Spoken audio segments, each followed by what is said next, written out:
Hello everybody and welcome along to this edition of the Rebel Wide Ball, and I suppose vaccines again dominated the landscape over the past week. Shortages of them, approvals of them, and in that regard we saw where the European Medicines Agency have approved the Johnson & Johnson vaccine. This is the one-shot vaccine, and according to predictions that in the second quarter of the year, that roughly 600,000 of these vaccines should come into Ireland. And then we had the news yesterday that Ursula had negotiated with AstraZeneca to get 4 million more vaccines for Europe, which means that I think 46,500 of them would come to Ireland. But let's be quite honest about it, all these predictions and these deadlines have been missed on several occasions since the start of the year, because simply they can't guarantee supply. They reckon they're ready to roll, but supply is the problem. Maybe they could learn from, I don't know how many of you have relations or friends or neighbours who are into the sheep farming, who live by sheep farming. And I bet you'd never hear of a sheep farmer predicting when his ewes are going to lamb without first engaging the services of the local ram. And I think there's time here that the HSE and the government maybe stopped making these predictions as to what cohort would be vaccinated by what's a date. Paul Reid, well, wasn't it nice to discover that this bio is well and truly paid for his services, 420,000. Back to the vaccines for a second. Micheál Martin, I believe, was maybe coerced into asking Boris for anything that they might have left over that they'd send him across. Well, Boris said he'd be only too delighted to help his friends across the pond, but on this occasion he had to refuse because he needed them for his own subjects. Remember, he's going to let the country loose on the 21st of June. Everybody's going to be vaccinated in Britain at that stage. Will we wait and see? Then there was a suggestion, whether it was ridiculous or just slightly beyond ridiculous, that when Micheál Martin will exchange the virtual bowl of shamrock with Mayo Joe on, is it Wednesday next, that in return for the shamrock that, Joe would simply send over 4 million vaccines to this country. After all, like, he's really, really proud of his Irish roots, and there's something to up to 30 million Americans who claim some sort of relationship to this country. Yeah, sure. Why not ask him?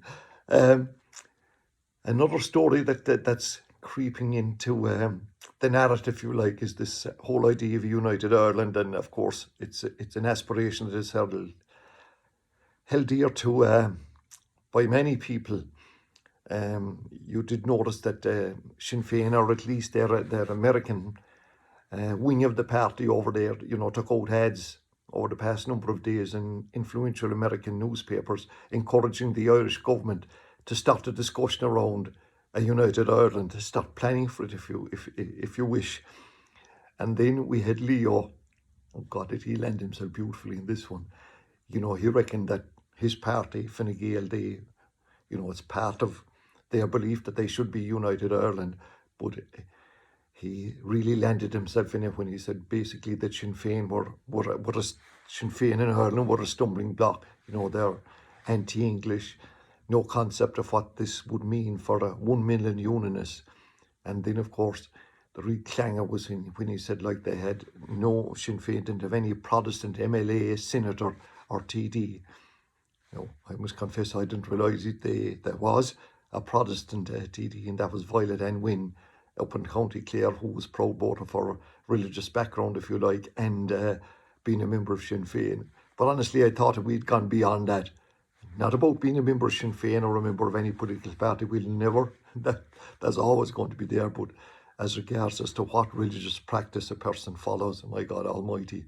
The other worrying thing about Leo, he made the point like that hairdressers are not going to open until the middle of May.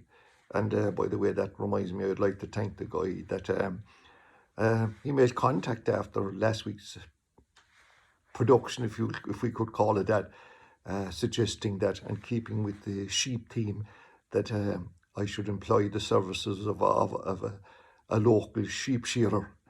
I didn't think it was that bad, did you?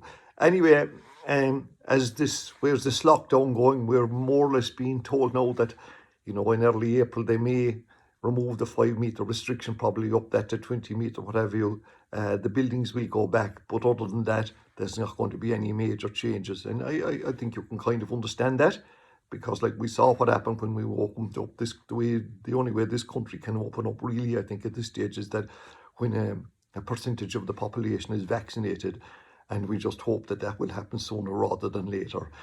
In terms of sport, well, there's obviously, despite the fact that there's a lot not happening, there is still a lot happening, particularly in professional sports. The talk in GA was, about opening up the pitches for the young people, and we've mentioned this in the past. I think that is an excellent idea, but obviously it has to be done under serious supervision. And whether it's fine for us to say open up the pitches, but what about the volunteers that have to give up their time? And look, it's brilliant they do give up their time, but I presume they need to be convinced as well that there's no great danger, to them. So I think we maybe have to be a little careful about it. In Cork, the Rebels Bounty is continuing to grow in popularity, if I could use that term, and seemingly that this week alone that several more clubs have bought into the whole scheme. And at this stage, I think that the Rebels Bounty is turning into more of a club fundraiser than a county board fundraiser. I would predict, and this is only guessing, that the clubs could make in excess of maybe around 1.2 million, whereas the county board might make just 300,000. And like the direct debit set up Aidan today, there's still 2 more weeks for people to buy tickets. And remember, if you do buy a ticket at this stage, the chances are it will all go to the club. I think there's only a handful of clubs now that are have yet to engage with the concept of this method of raising money. In terms of association football, as some people like to call soccer, tonight is a big night in the Europa League for the teams that are involved in. Manchester United play AC Milan, Arsenal, Olympiacos, they take on the Greek side, I think, Spurs, Dynamo Zagreb, and finally, for those of you who follow Rangers, maybe there are Rangers supporters out there, play Slavia Prague. So they're the 4 games in that. In the Premier League, then, things have not really changed that much since we last spoke to, except more matches are played, obviously. On Saturday, there's a number of games. The ones we mentioned, Leeds take on Chelsea, who are now after climbing to 4th place. Leeds are in 11th spot, but this is serious progress by Chelsea. Leeds lost to West Ham, I think 2-0 the last time out, whereas Everton were beaten by Chelsea. Everton themselves play Burnley, and they're in 6th place, and it is a big, they're above Liverpool. That'll nearly do them. And they take on, as I said, Burnley, and then Fulham, who defeated Liverpool last week, and my God, did that cause Greek, their 6th home defeat. It was a low mark in Liverpool's season. They take on Manchester City, and Man City, who lost their massive winning streak when they were beaten by Manchester United. And that was a win that United probably badly wanted, but City came back, was it during the week, and they beat Southampton 5-2. Then on Sunday we have Leicester taking on Sheffield United team at the very, very bottom. Arsenal Spurs, that is, for those sets of supporters, that's always a big derby game. And Manchester United take on West Ham, who are in 5th place. Liverpool, by the way, they don't play until Monday night, but they had a great win last night in the they beat Leipzig 2-0, and they're now into the last 8 of the Champions League. So maybe that is going to save their season. Obviously, they're gone out of the Premier League, and they'll be so disappointed. But were they to win the Champions League or progress in it, to make up for a lot of the disappointments of their season. It's Six Nations weekend, and Ireland play Scotland in Murrayfield on Sunday. And in the 20-year history of the Six Nations, there was only once, in 2013, I think it was, where Scotland finished above Ireland. And they have played in both the Six Nations and the World Cup. There's been 22 games between the two countries, and Ireland have won 18 of them. Prior to that, though, between 1989 and 99, in that 10 or 11 year period, they met 12 times, and Scotland won 11 and drew the other one. So what a turnaround in fortunes. And we're told that this is the best Scottish team, in 20 years, and that they have kind of world-class players in Finn Russell and Stuart Hoggard mentioned, is just to mention two of them. But I'm not too sure about that. Like, I really, I think Ireland would want to be expecting to beat Scotland. I think they will do that. Scotland had a glorious chance after beating England, but then collapsed. Well, I won't say collapsed, but then man sent off against Wales, and all of a sudden here Wales are the team that are after rising up the rank. But yeah, I do think that Ireland will win. The other games in that, England and France and Wales and Italy. The Pro 14, well, that competition is nearly done and dusted, down to finals, and the final will be between Munster and Leinster on Saturday, March the 27th. Nearer the time we'll probably be able to talk about that, but there are still 2 rounds of games left in the Pro 14, but they make no difference to Munster and Leinster at least. Munster play Scarlets tomorrow night, and Joey Carberry is starting, and that's good news for Munster. But interestingly enough, the real up-and-coming number 10, caught into this corner anyway, Jack Crowley from Inishannon is going to be on the bench, and I think that's an opportunity for him. Hopefully to get on. He's a player that that more, not just me, but a lot of people think has real potential. Last week we mentioned about Courcey Rovers, and they're on tonight with their emotional health seminar, if you like, which is online, and you can, it's on at 7:30. Get onto the Courcey Rovers website. I think this is really worth a listen. You're going to have Conor Cusick in the first part of this, talking. He's a real advocate of mental health, and he'll be on there. And when that's finished, then this has been in association with Kinsale Community School and the Kinsale Youth Support Services. And the second part of the show, Claire Sheen, who's the Deputy Principal at Kinsale Community College, will be chairing a question and answer forum, and there'll be somebody from Croke Park, an expert in this area. They have a specially dedicated team. You'll also have Linda Collins, who is the captain of the Cork Camogie team, and Gerard Wright from the Kinsale Youth Support Services. The purpose of this part is basically to say, look, to give information of where help can be got for anybody that might be experiencing some difficulties in this, and also basically to encourage people, not to just to seek out help if they need it.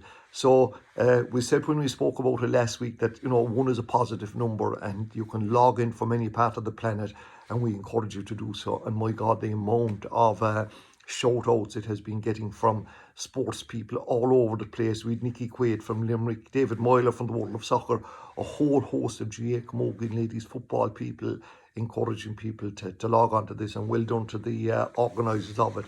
I think it's an excellent project. The West Cork Sports Star, some of you will probably be aware of this. It's the second longest sports award scheme in the country. It's in its 23rd year, and over the past while, Sports Star of the Month awards were being given out. Well, the annual awards function is obviously going to be virtual on this occasion. It's going to be on Sunday the 21st at 7:30, and more details will follow as to how you will log on to that. And on the night there'll be 5 awards presented. A number of those awards will be known beforehand. 2 of them were announced earlier today, and the 2 that were announced, the Special Achievement Award, which will go to Courcey Rovers Senior Camogie team for their absolutely unbelievable year in 2000, 1920, in 2020, when they won the Cork Senior A Camogie Championship. And for a West Cork team to win that was incredible, and they're a great club, and they won that award. They won that award, and the second award that was announced earlier was the Junior Sports Star Award, and it goes to Nicole Turtle. She is a student at Colossian Interpreter. She lives in Borley, between Kilbrittain and Bandon, 17 years of age, and earlier on in the summer she won the senior women's in the hammer event, and she had a throw of 60.04 metres. Just think about that now, to fire the hammer that distance, and it was an under 18 record, and I think it comes in the top 6 of Irish throws, and she obviously is an athlete. There's a huge future ahead of her, so well done to those 2 awards. There'll be 2 more announced next week, and hopefully on the night that you'll be able to lock in and watch proceedings. There's going to be a guest speaker. Not too sure who that person is yet, but that'll be, the name will be released as time goes on. Horse racing, this time last week, it was all talk about the Gordon Elliott story. Thankfully, that has been sorted, and my God, will probably mean a big opening for Denise Foster, which I don't know where this lady got the middle part of her name, Denise Sneezy Foster. Well, you can be sure that she's going to be in the winners' enclosure in Cheltenham next week. And I know there's some of you you might have a huge interest in racing, but Cheltenham is a big story in people's lives. It starts Tuesday, goes on for 4 days. And there's always a huge Irish interest, huge Irish participation. A bit disappointed this year that the amateur jockeys can't take part. And to show you the Irish interest, if you like, is that already they're predicting that Willie Mullins will be the top trainer, and East Cork jockey Paul Townend will be the leading jockey. But Gordon Elliott's horses will be running, will be able to run under the this time Denise. As we said earlier on, Denise Foster will be the trainer in charge. So obviously, we wish all Irish jockeys and horse owners and trainers the very best to look on it. And there's just one jockey that we're going to talk about for a few seconds, and the role that he might play in it. And he happens to be in Shannon man, Aidan Coleman, who is based in England for quite a few years now. He's a really talented horseman, and not alone is he a talented horseman, he's a serious brain and a real nice guy into the bargain. He's worked hard to reach the very top of the game over there. He's one of the leading, I was going to say Irish jockeys, he's that as well, but one of the leading jockeys in England. And my God, tis a tough sport. He's risen well over 1,000 winners this stage, but it took a while for him to get on the big horses, and know that he's achieved that. He's in Cheltenham, and I know my knowledge is limited in this, but there's going to be a feature race every day. They're the big race, and they're the ones, I suppose, if you win, you're going to be immortalised in history forever and a day. Well, Aidan has a ride in each of the 4 feature races, if you like. It starts on Tuesday. He's going to be riding the Champion Hurdle, and that's a 340 race, and Epitant is the name of the horse for Nicky Henderson. He's up on that one, and that horse at the moment is hovering around 3-1. Then on Wednesday it's the Queen Mother Champion Chase, and the horse that he'll be riding there has put the kittle on for Henry de Bromhead. It's about 10-1 at the moment. On Thursday in the Stayers Hurl, and this is his favourite horse, and obviously I would say the favourite horse of a lot of people all over the world, Paisley Park. Aidan had his first Grade 1 winner on it. Also had his first Grade 1 Cheltenham win on Paisley Park. Emma Lavelle is the trainer, is about 10-1. Actually, Paisley Park is 10 years old today. And finally, then on Friday, the Gold Cup, which is the race that everybody has a serious watch on. He's going to be riding the Gold Cup there, and Santini for Nicky Henderson's about 10-1 at the moment. So it would be incredible if he could win one of them. We won't mention what would happen if he won all 4. So until we meet again, take care, and thanks for listening and watching.